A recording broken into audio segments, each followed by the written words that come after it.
de nuevo ahora al empezar tratamos de recordar la motivación altruista, pensando que para poder beneficiar a todos los seres que son ilimitados como el espacio, tengo que alcanzar yo mismo el estado de iluminación. Con ese propósito voy a dedicar ahora este tiempo a escuchar, analizar y practicar las enseñanzas del Buda. Pues continuamos donde hemos quedado esta mañana, en el factor mental de la atención, que de hecho es básicamente el principal factor mental, el principal aspecto que tratamos de desarrollar cuando practicamos la meditación y en general cuando estudiamos el Dharma o cuando tratamos de hacer alguna práctica. La atención es lo que hace que la práctica sea mucho más efectiva. La atención es un factor mental que todos tenemos en mayor o menor medida y que depende del interés que pongamos en algo, de que la atención sea más fuerte o menos. Si nos interesa mucho un tema, pues centramos toda nuestra atención en ello. Entonces, este factor mental de la atención, si lo entrenamos, se fortalece y es lo que nos capacita cuando nos sentamos a meditar, poder dirigir nuestra atención a un objeto, en la práctica de meditación que queramos hacer, el ser capaces de no distraernos, de mantenerlo y esto evitar perder el objeto de meditación. Entonces, básicamente se dice que la atención tiene estos tres aspectos. Uno es que dirige la mente al objeto, el otro es que hace que se mantenga, mientras haya atención, la mente se mantiene dirigida al objeto y evita que se distraiga. Mientras permanece la atención, los otros pensamientos no nos distraen del objeto en el que meditamos. La atención tiene mucha importancia, como decía, en la meditación y en cualquier otra práctica. Por ejemplo, si tratamos de guardar una ética correcta, evitar las acciones negativas, poner atención en lo que hacemos, la atención es lo que nos permite evitar todo aquello que queremos evitar y guardar una ética correcta.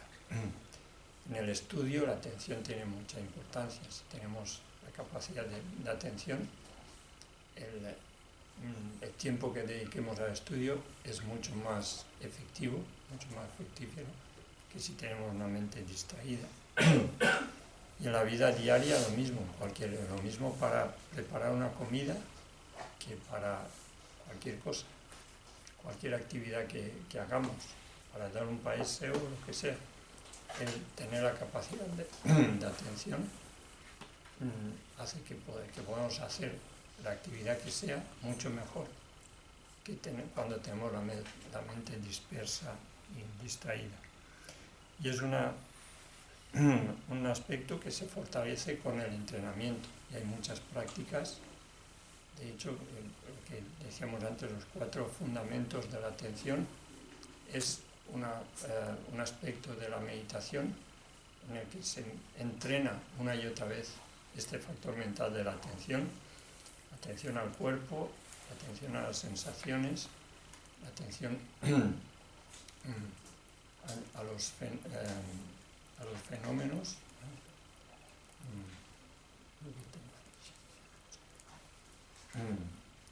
atención a la mente y la atención a los fenómenos. Son los 4 fundamentos de la atención, que hay muchas prácticas de meditación relacionadas con esto, que básicamente lo que enfatizan es el entrenar esta capacidad de la atención. Luego el siguiente factor mental de los 5 que verifican el objeto es el factor mental de la concentración, que tiene mucha relación con la atención. A través de la atención y de desarrollar la atención se desarrolla y se fortalece la concentración. Entonces, la concentración es un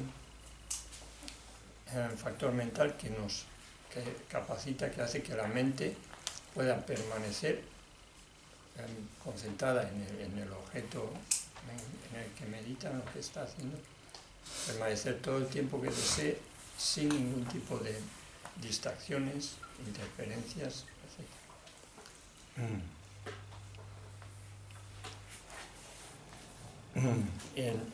Este factor de la concentración tiene la función de ser la base para desarrollar la inteligencia, el conocimiento y la sabiduría, y nos ayuda a tener todos los fenómenos, tanto mundanos como mundanos, bajo control. Quiere decir que en la práctica de la meditación, a través de la capacidad de la concentración, podemos controlar perfectamente nuestra mente, en el sentido de que no dejar que la mente se altere o se excite con objetos que distraen o con objetos, digamos, que no tienen ningún beneficio, y desarrollar todas las virtudes de la concentración, todas las capacidades, como el amor y la compasión, la generosidad, la ética, la paciencia, desarrollar la sabiduría, el conocimiento, gracias a la concentración. La concentración es lo que nos capacita a desarrollar todo esto. Porque si tenemos esta capacidad, ponemos la mente en esa práctica o en ese aspecto de la meditación y somos capaces de desarrollar. Por eso dice que el control nos da control sobre todos los objetos mundanos y transmundanos.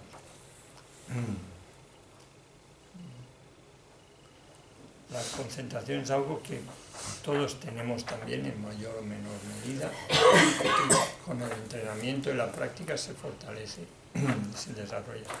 Cuando hablamos de la práctica de la calma mental, se explica con mucho detalle cómo podemos ir progresando según la capacidad de la concentración aumenta. Pasamos, por ejemplo, al principio, cuando empezamos a meditar, ponemos mucho esfuerzo y conseguimos muy poco progreso. Constantemente la mente está distraída y hay que volver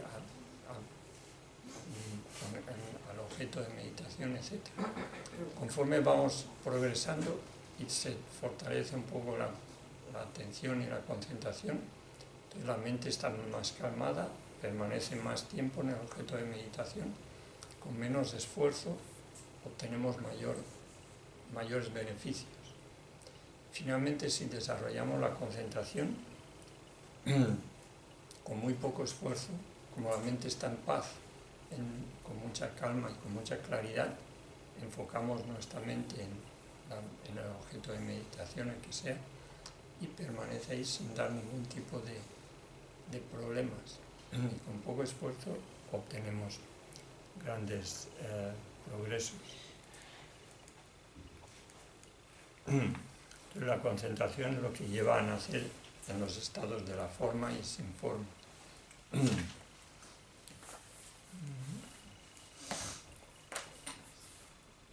Y actuar eso como la base para desarrollar la inteligencia, el conocimiento y la sabiduría.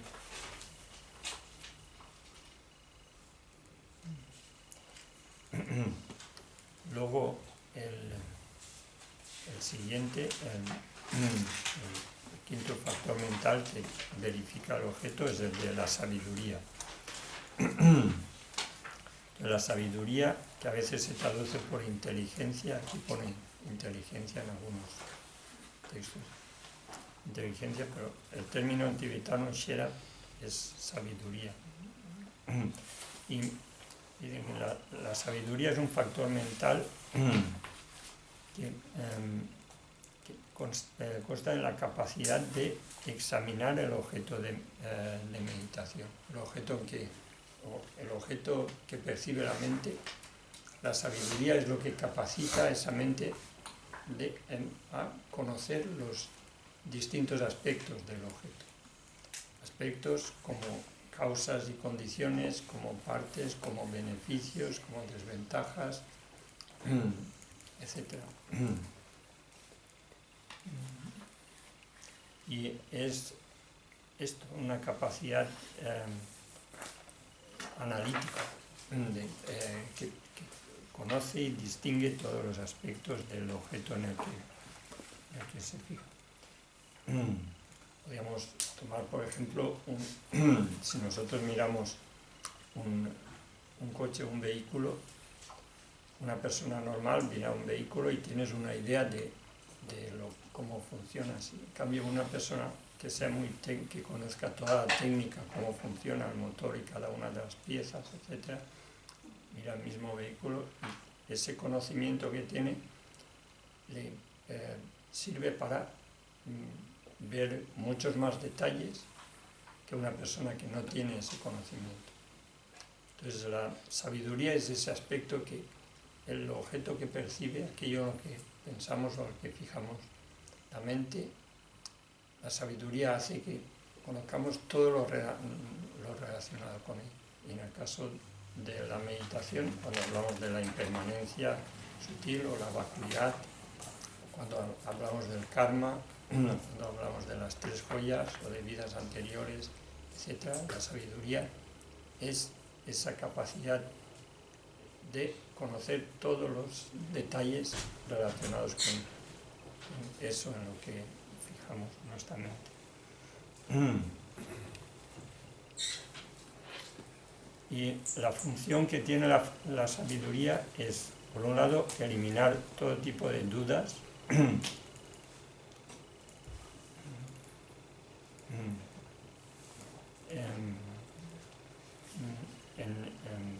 el caso de la práctica espiritual es lo que mantiene la raíz de todo lo que es virtuoso. La sabiduría se compara al ojo, el ojo que es capaz de ver con claridad aquello que tratamos de percibir con nuestra mente.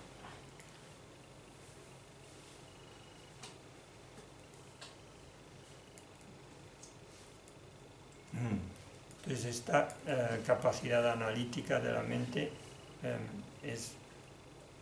no debemos confundirla con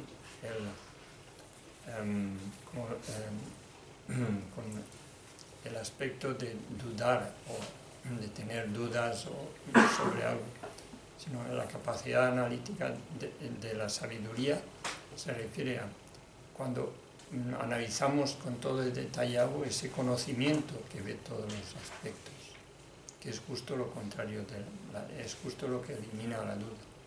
La duda es cuando falta ese conocimiento, dudamos si es así o si es de una forma o de otra.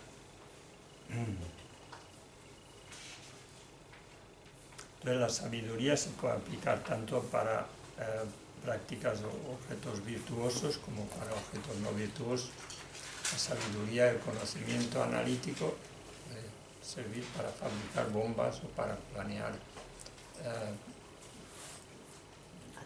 atentados o para causar mucho daño a alguien. Perdón, Jesús. Sí. ¿Puedes volver a repetir la diferencia entre sabiduría y conocimiento? Entre sabiduría y conocimiento, no, de hecho, bueno, aquí el término que usa, que se puede usar también, es inteligencia o conocimiento. De hecho, la sabiduría y conocimiento, así en tibetano en general se refiere a lo mismo, pero en los términos tibetanos hay distintos niveles de sabiduría. En general, este aspecto de la sabiduría es la capacidad de la mente de conocer los distintos aspectos del objeto en que percibe, que lo podemos traducir también con conocimiento, es que es más general, porque el conocimiento lo podemos usar como sinónimo de consciencia. Conocimiento es conocer o percibir algo, que no es necesariamente sabiduría. La sabiduría en este caso es ese conocimiento analítico que conoce todos los aspectos del objeto que se fija la mente. Y luego en tibetano hay otro término, yeshe, que se refiere a la sabiduría. En este caso se refiere concretamente a la sabiduría que percibe la vacuidad y que es, digamos, una parte del camino, o que se obtiene cuando se alcanza esa capacidad de percibir directamente la vacuidad. En este caso, sabiduría es esa capacidad de conocer los distintos aspectos del objeto en el que se enfoca la mente. Luego hay 4 tipos de sabiduría. Bueno, se pueden hablar también de otras formas, pero en general aquí en este punto se habla de 4 tipos de sabiduría. Una es la sabiduría innata que traemos de nacimiento, que poseemos más o menos. Cada persona de nacimiento tiene cierta capacidad de conocer aquello que percibimos, ¿no? Luego está la sabiduría de escuchar, que se refiere a cuando adquirimos conocimientos, en este caso del Dharma, escuchar enseñanzas del Dharma, o si lo aplicamos a cualquier otro campo, sería adquirir conocimientos sobre ese campo, sobre cualquier campo de la ciencia o del conocimiento, que en general se llama la sabiduría de escuchar. Se refiere a escuchar enseñanzas, pero incluye también el estudio y cualquier forma de adquirir conocimiento. Luego está la sabiduría de analizar, quiere decir que esa información y esos conocimientos que adquirimos por escuchar o por el estudio, etc., analizarlos, no simplemente aceptarlos como algo que es válido de por sí, sino analizar, tratar de solucionar todas las dudas, ver si tiene contradicciones, si es correcto o si es incorrecto. Entonces, ese es también otro aspecto de la sabiduría. Y finalmente, el 4º tipo de sabiduría es la sabiduría de meditar. Meditar quiere decir eso que comprendemos a través de analizar y que eliminamos todas las dudas y comprendemos perfectamente, eso, familiarizar la mente una y otra vez con ello. Que es meditar consiste en esto, enfocar la mente en ello y familiarizar y profundizar una y otra vez. Entonces, estos son los 4 tipos de sabiduría. Entonces, estos 5 que hemos mencionado son... Perdón, ¿se podría para alguien que no tiene Dharma ser sinónimo de sabiduría de meditar, la sabiduría de la reflexión? ¿O la reflexión entraría en la sabiduría analítica? Sí, la reflexión sería más sabiduría analítica. Y la de meditar sería más la contemplación, en el sentido de algo que entiendes perfectamente y que has eliminado todas las dudas, esa comprensión que tienes, familiarizar la mente una y otra vez. Enfocar la mente en ello y familiarizarte una y otra vez. Esto con respecto a los aspectos del camino, para meditar la compasión, la generosidad, la ética, etc. Se trata de desarrollar estos 3 o 4 tipos de sabiduría. Una es la que tenemos innata, pero luego enriquecerla con conocimientos adquiriendo conocimientos, luego esos conocimientos investigarlo, analizarlo, desarrollar la sabiduría analítica de ello y eliminar todo tipo de dudas. Y luego eso mismo que tenemos claro con la familiaridad, meditar una y otra vez, de esta forma desarrollamos la compasión realmente, digamos, ideal, ¿no? La compasión, el amor, la generosidad, el conocimiento de la vacuidad, etc. Entonces estos 5 factores se llaman que verifican el objeto, que se refiere a eso, que gracias a estos factores la mente conoce mucho mejor el objeto que percibe. En algunos apuntes que hay, los 5 factores determinantes viene uno como la creencia. ¿Sería la apreciación? En este caso, ¿sería una mala traducción? Sí, de hecho son estos 5, no hay otro, que puede cambiar el nombre. Si llama a la creencia, sería la apreciación. Sí. ¿Apreciación cuál? Creencia, apreciación. Sí, hemos dicho que había 5, la aspiración, la apreciación, la atención, la concentración y la sabiduría. Entonces puede que cambie el nombre en otros textos, en vez de apreciación puede ser que se hable de...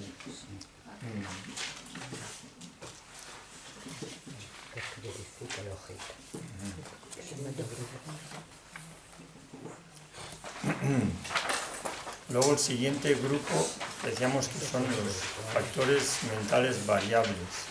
Entonces se llaman variables porque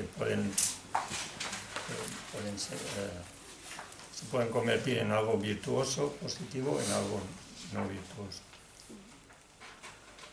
Y el primero es el sueño. El sueño es un factor mental que hace que la mente tenga falta de claridad y que la consciencia, digamos, se recoja, que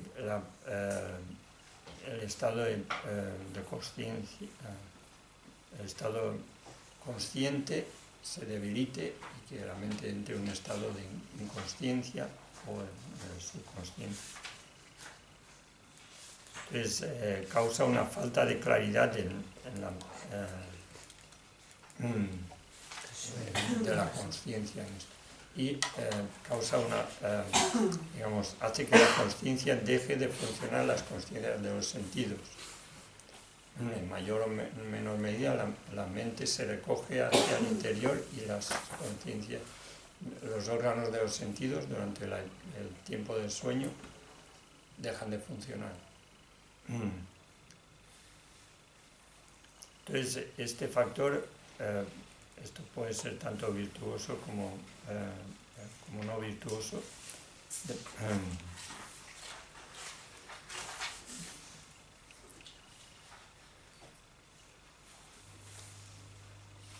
Luego, en general se dice que al principio la mente entra en un estado de inconsciencia y luego cuando ese estado se hace más ligero aparecen los sueños.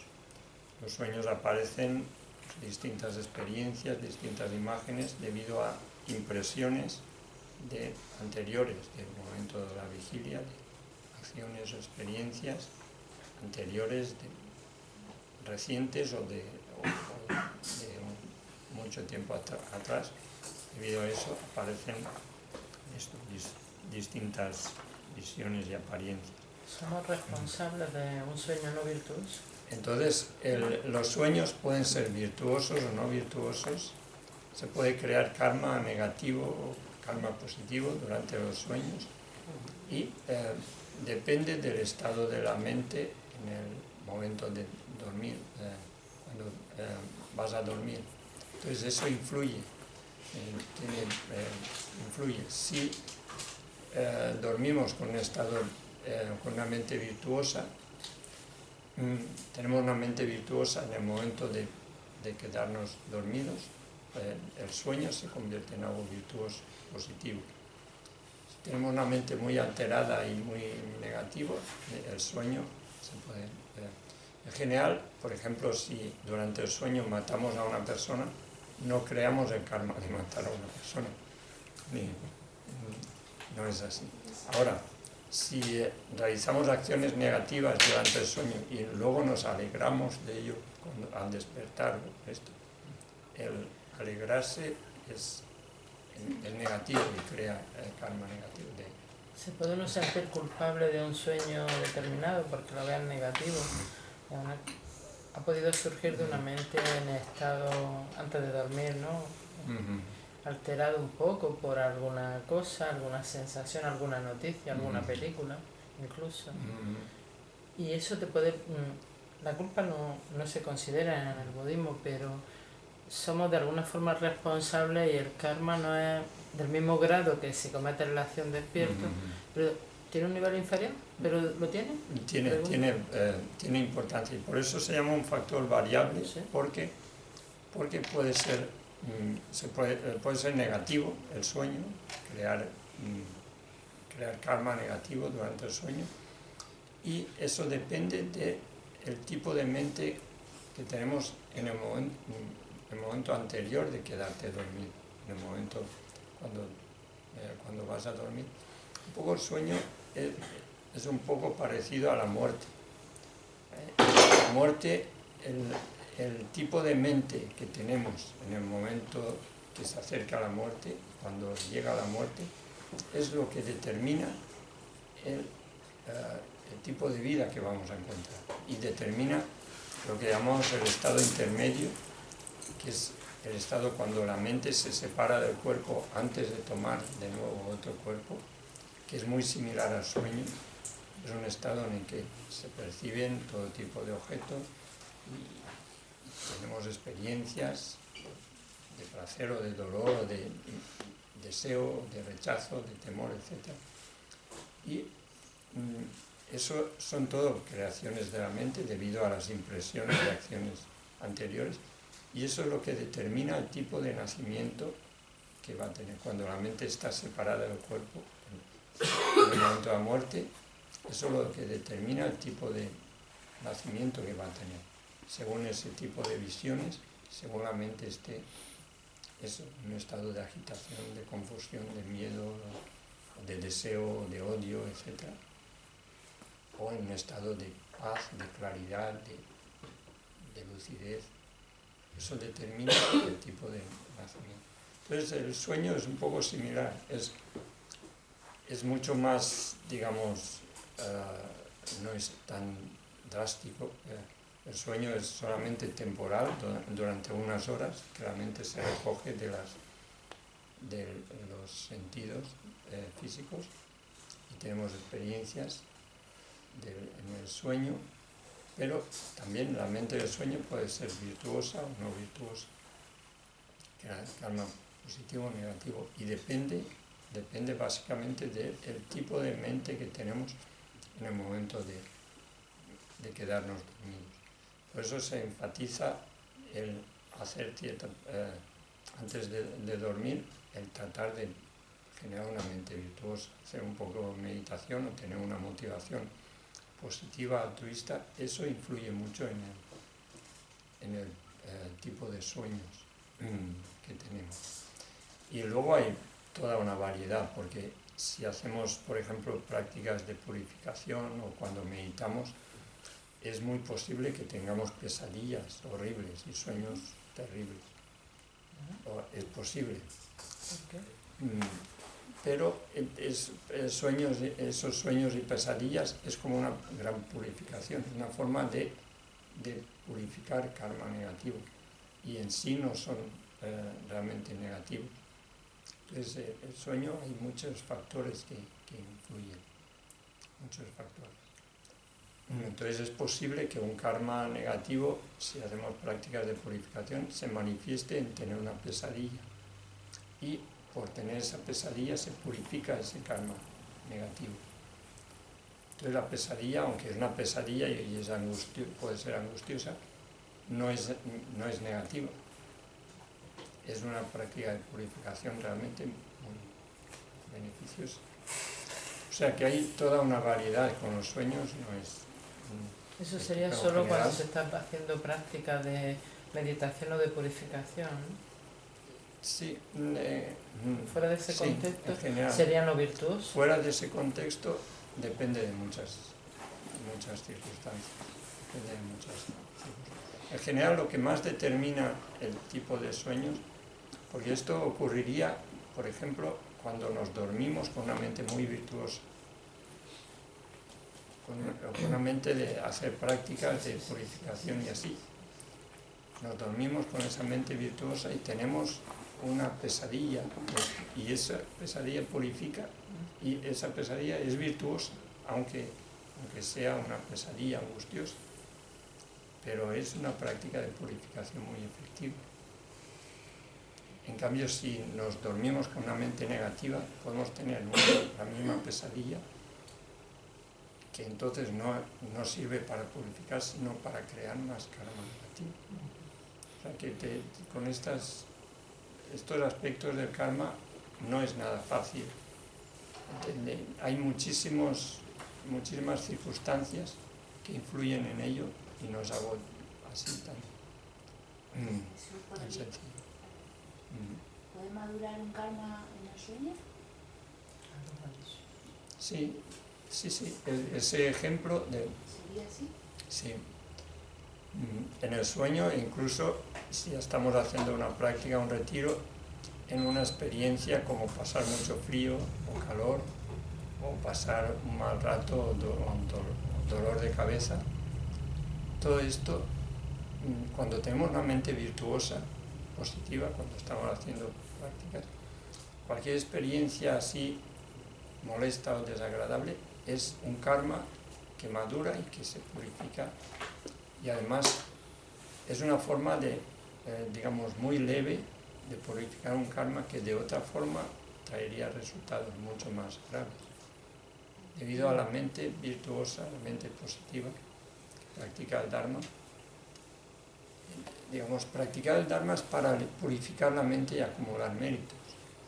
Entonces, si ponemos esfuerzo en ello, salen las impurezas de la mente durante la práctica y se manifiestan en dificultades como un dolor de cabeza, angustia, malestar, pesadillas, cualquier tipo, pasar frío, pasar hambre, pasar calor.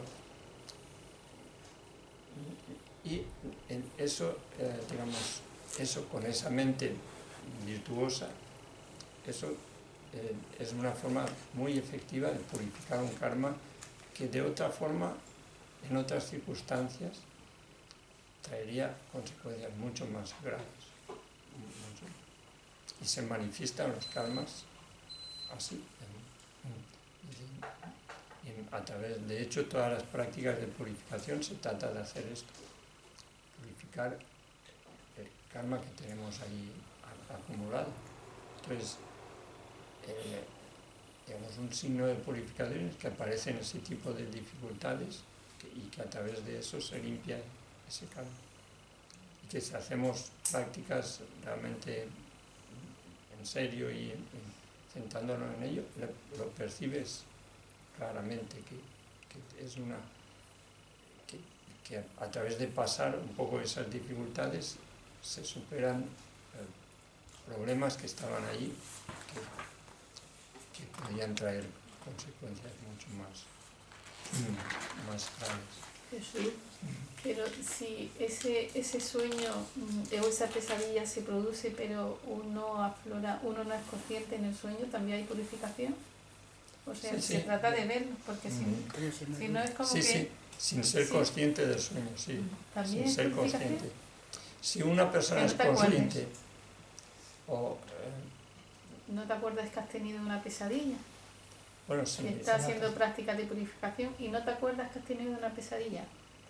Entonces, ¿eso es purificación también? bueno, si no te acuerdas. Es que no te va a enterar. No sé, pero si has tenido una pesadilla con esas circunstancias, sí sería seguro. Si tiene una mente muy virtuosa en el momento de ir a dormir. Tienes una pesadilla. Seguro que es una buena purificación, aunque luego no te acuerdes.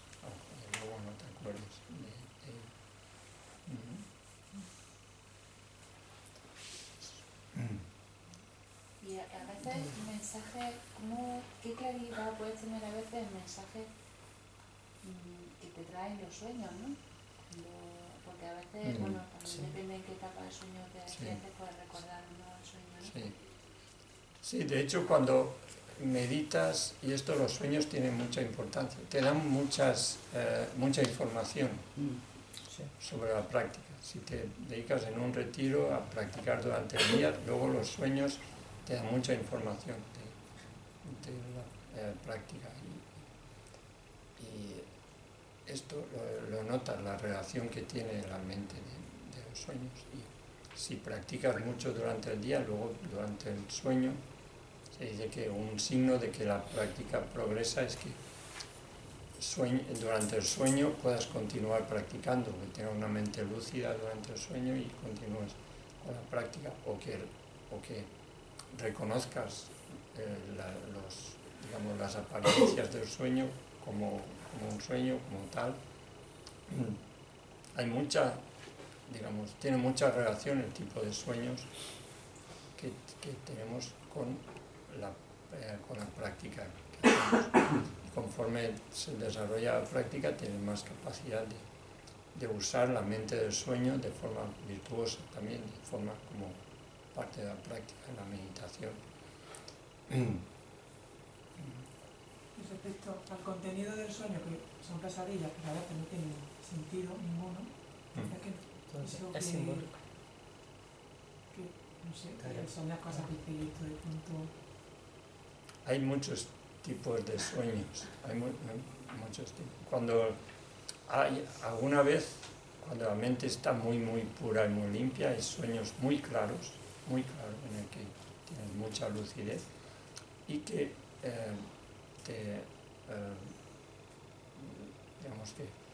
que puedes ver, puedes ver muchos aspectos de tu práctica o situaciones que van a ocurrir dentro de unos días o otras situaciones. Hay cierto tipo de sueños muy claros que tienen mucho sentido y que lo percibes, lo entiendes de alguna forma. Luego la mayoría de los sueños son disparatados, como decía, cosas que no tienen mucho sentido y así, y que pueden, depende de todas las circunstancias. En general, si tienes una mente virtuosa en el momento de ir a dormir y si practicas durante el día los sueños, lo mismo las pesadillas y malos sueños, como los sueños hermosos de mucha luz y claridad, etc., son siempre muy beneficiosos, son como parte de la práctica. Pero hay muchos tipos de sueños. Hay sueños que vienen también por enfermedades físicas o por problemas o bloqueos de las energías del cuerpo que hacen que aparezca cierto tipo de sueños. Hay muchos aspectos sobre el sueño. Yo con 14 años tuve un sueño que era simbólico y esa noche mi padre estaba trabajando en otra ciudad. Mi padre tuvo ese día riesgo de muerte, no pasó nada, pero mi sueño era exactamente todo lo que pasó y se desarrolló simbólicamente de una forma, sí, porque le afectó a otra persona.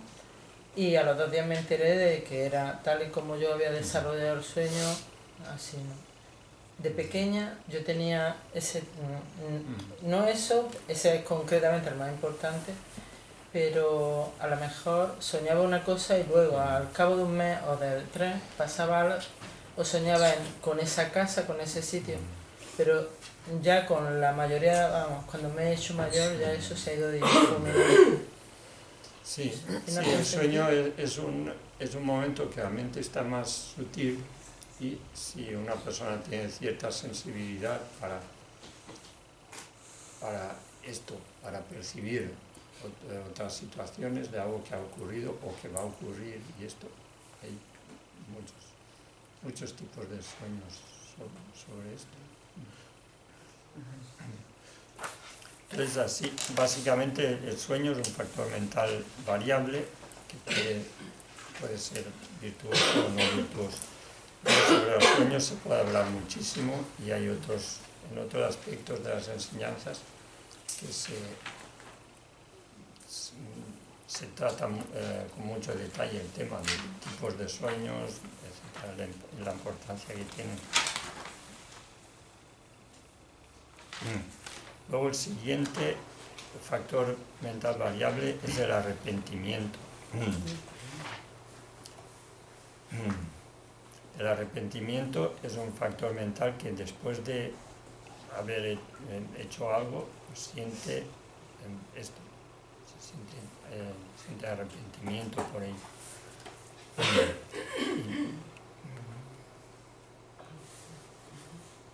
Y dice que tiene la función de hacer que la mente no esté tranquila con respecto a algo que se ha hecho, que la mente esté intranquila con respecto a eso.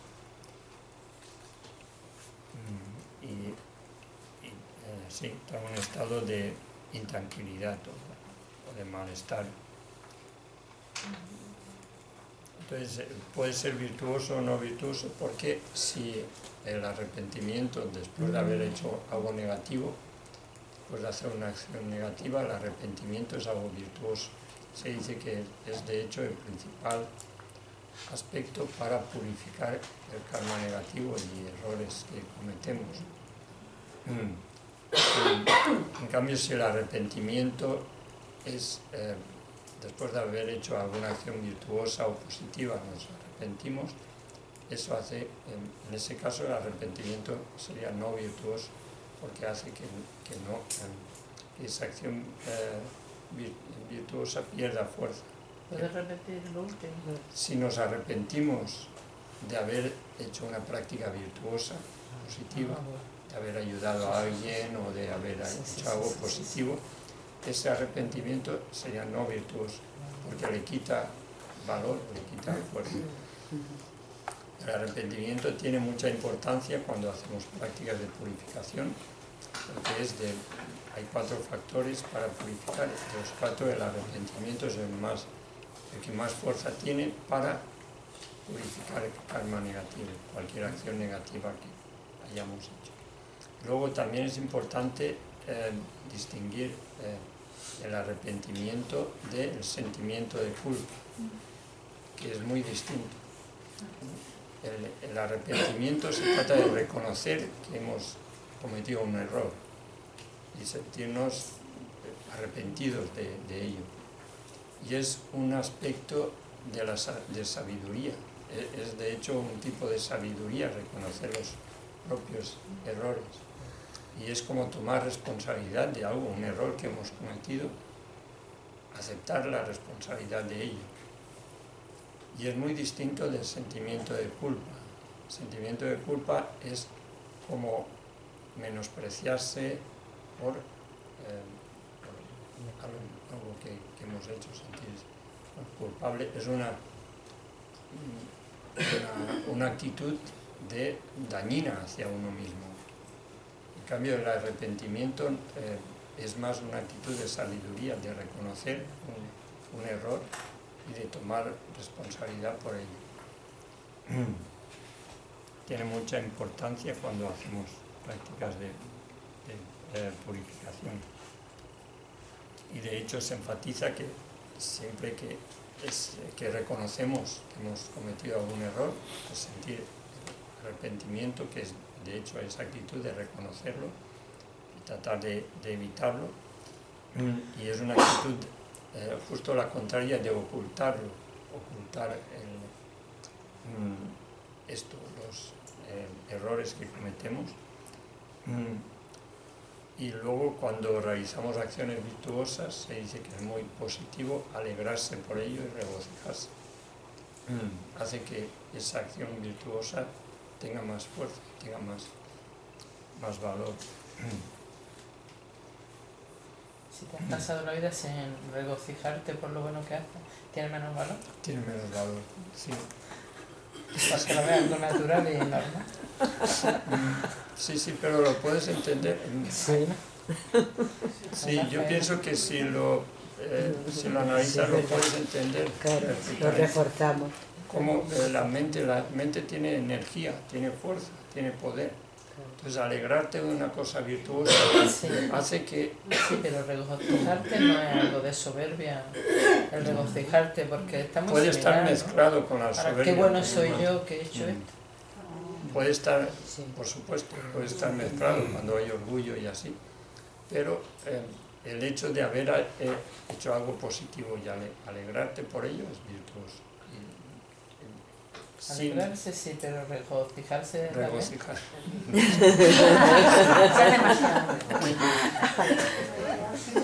Claro, depende de cómo...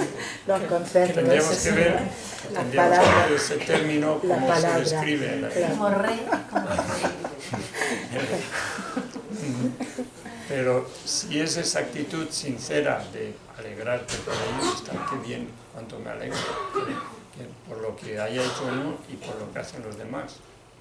Regocijarse de la virtud de los demás. De hecho, es muy virtuoso también. Se dice que creamos méritos, aunque no hagamos acciones virtuosas. Si vemos a alguien que hace una acción virtuosa y te alegras sinceramente, creas tantos méritos como si la hubieras hecho realmente, como si lo hubieras hecho realmente. Y eso se dice una y otra vez en las enseñanzas. Y si lo analizas, lo puedes ver que es muy lógico. Es muy lógico. Si tú ves a alguien que hace una práctica virtuosa, te alegras y te regocijas, por un lado funciona como antídoto a la envidia, que normalmente solemos tener más envidia, es decir, ya me gusta a mí cuánto envidio esta cosa. Si tenemos actitud sincera de alegrarnos cuando otra persona hace algo virtuoso, creamos méritos como si lo hubiéramos hecho, además nosotros. Entonces el arrepentimiento es también un factor variable, puede ser virtuoso o no virtuoso. Luego el siguiente es el análisis. Y el análisis tiene importancia en la meditación y, bueno, en general es un aspecto de la mente, un factor mental que analiza el objeto que percibe, que hace un análisis, digamos, general o superficial del objeto que percibe. Y luego el siguiente, que es muy similar, se llama, bueno, yo he dicho análisis, se puede llamar examen o análisis, o el siguiente investigación, no sé cuál. En la traducción en otros sitios igual está al revés. No sé. Análisis e investigación o al revés. Son cosas Un distintas. examen, primero aquí de hecho dice en inglés examen y análisis. El primero examen es un análisis, digamos, superficial, y la investigación o el análisis es un análisis mucho más profundo, más detallado de esto. De hecho es el mismo aspecto, uno es superficial y el otro más profundo. Y estos tienen importancia en la meditación para desarrollar primero cuando alcanzamos la calma mental, para desarrollar la visión superior. Se usa mucho el análisis de la investigación, y estos pueden ser virtuosos o no virtuosos dependiendo del objeto de la mente. Si analizamos pues la práctica de generosidad o las tres joyas o la vacuidad, la impermanencia sutil, etc., con la motivación adecuada, son virtuosos. si analizamos e investigamos cualquier actividad negativa o destructiva para causar daño, etc., sería negativo. Entonces estos son los 4 factores de este grupo. Se llaman variables porque pueden ser tanto virtuosos como no virtuosos, dependiendo de los factores mentales que lo acompañan.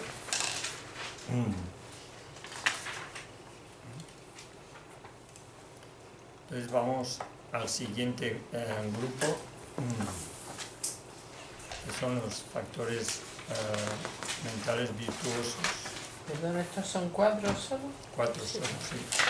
Hasta ahora hemos visto 3 grupos, los que están siempre presentes, que hay 5, los que validan el objeto, que son 5 también, y los variables, que son 4.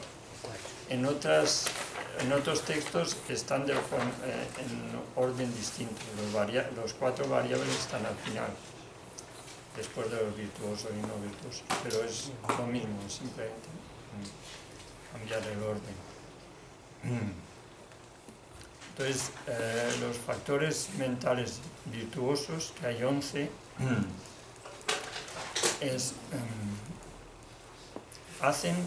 son factores mentales que cuando están presentes hacen que la mente principal y todos los demás factores que hemos visto, los 5 que están siempre presentes o los que validan el objeto, etc., todos los demás que sean todos virtuosos.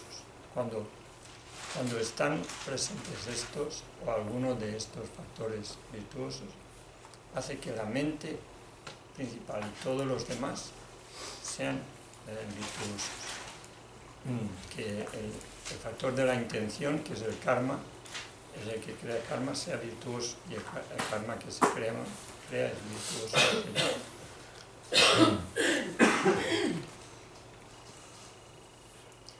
Y son factores que producen paz y bienestar interior en la mente. Cuando están presentes, hacen que la mente esté en un estado de paz, en el sentido que no haya agitación. Lo que llamamos las aflicciones crean agitación, confusión, un estado de confusión en la mente. Entonces los factores virtuosos crean un estado de paz en el sentido de ausencia de agitación, ausencia de confusión.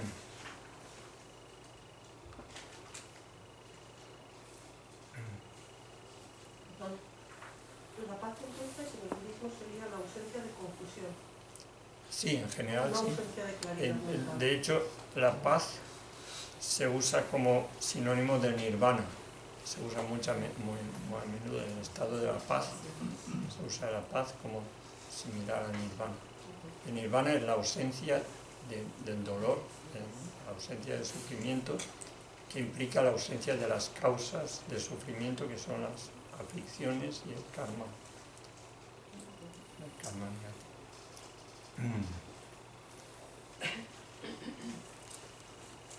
Entonces, estos factores mentales virtuosos es algo que también con la práctica y con la familiaridad se fortalecen, se desarrollan, y todos ellos, y cada uno de ellos es el antídoto o lo contrario a aflicciones concretas. Y conforme se desarrollan y fortalecen estos factores virtuosos, se debilitan y finalmente se eliminan los factores contrarios. Por eso dice que estos factores traen paz y claridad y bienestar a la mente, porque eliminan todas las aflicciones, que es lo que causa confusión, agitación y malestar a la mente. Entonces, el primero de los 11 es la fe. Dice, la fe es un factor mental que cuando tomamos como referencia algún aspecto virtuoso, como es la ley de causa y efecto, las 3 joyas de refugio, etc., produce un estado de gozo mental que está libre de agitación, que está libre de la agitación de las aflicciones raíces.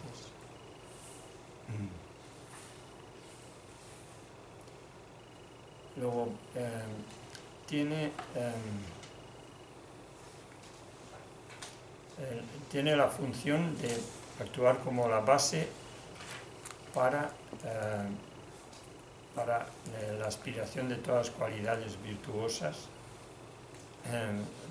de todas las virtudes que no se han alcanzado, que funciona como eso, la base o estimula el alcanzar aquellas cualidades o virtudes que no se han alcanzado, que uno no tiene, y para desarrollar o fortalecer aquellas que ya tiene. Y así, en definitiva, actúa como la puerta para todas las cualidades virtuosas. La fe es como esto, la puerta o la base o la raíz de todas las cualidades virtuosas.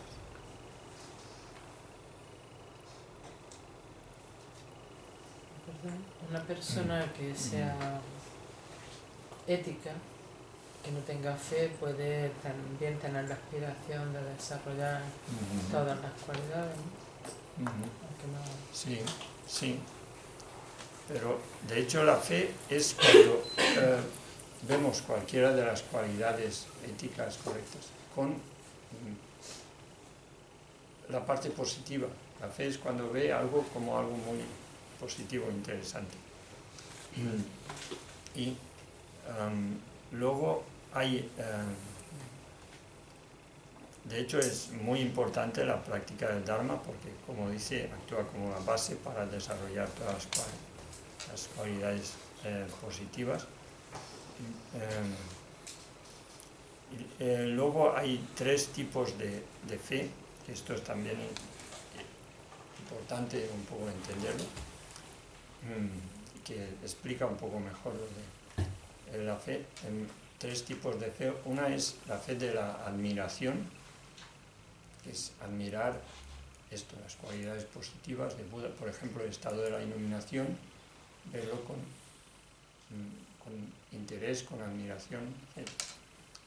Luego, el segundo tipo de fe es una fe de la aspiración, que sería no solo ver la parte positiva y así, sino aspirar a ello, aspirar a alcanzar, en el caso de la iluminación, o desarrollar las virtudes.